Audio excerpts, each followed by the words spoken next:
Hi all, thank you for choosing to watch my Vinayagar Chaturthi vlog. இன்றைக்கி ஒரு ஸ்பெஷலான டே பிகாஸ் இதான் என்னோடய ஃபர்ஸ்ட் டைம் நான் ஒரு 15 to 20 பீப்புளுக்கு பிரசாதம் பண்ணி எடுத்துகிட்டு போயிருந்தேன்.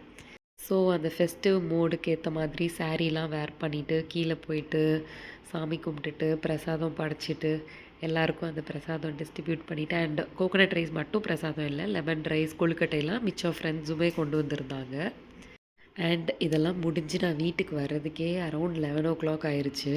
So it was little tiering. ஏன்னா நான் மார்னிங் 6 11 வரை கண்டினியூஸாக நின்றுட்டே இருந்த மாதிரி இருந்தது. ஸோ ஒரு குட்டி ரெஸ்ட்டு போட்டுட்டு அதுக்கப்புறம் கொழுக்கட்டை பண்ண ஆரம்பிச்சிட்டேன். நம்ம வீட்டில் சாமி கும்பிட்றதுக்காக கொழுக்கட்டை ப்ரிப்பேர் பண்ணி அண்ட் இந்த வாட்டி ஒரு பர்ஃபெக்ட் சாஃப்ட் கொழுக்கட்டைஸ் வந்துருந்துச்சு. எனக்கு ரொம்ப பிடிக்கும். மை ஃபேவரேட் சேவரி கொழுக்கட்டை தான்.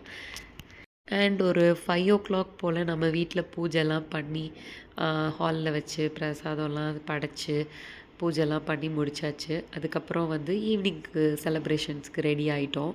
கீழே போனால் செம கூட்டம். ஈவினிங் அண்ட் விநாயகர் சதுர்த்தி ஈவினிங்குங்கிறதுனால நிறைய பேர் வந்திருந்தாங்க. அண்ட் பிரசாதமும் எக்கச்சக்க வெரைட்டிஸ் பண்ணியிருந்தாங்க. அரவுண்ட் 100 பீப்புள் to 120 பீப்புள் வந்திருந்தாங்க. கிட்டத்தட்ட ஒரு 8 வெரைட்டி பிரசாதம் இருந்தது.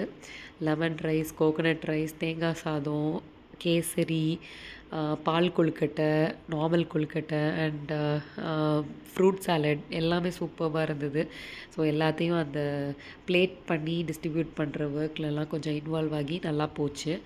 அண்ட் இப்படி தான் என்னோடய விநாயகர் சதுர்த்தி போச்சு. கமெண்ட் பண்ணுங்கள் உங்களோடது எப்படி இருந்தது.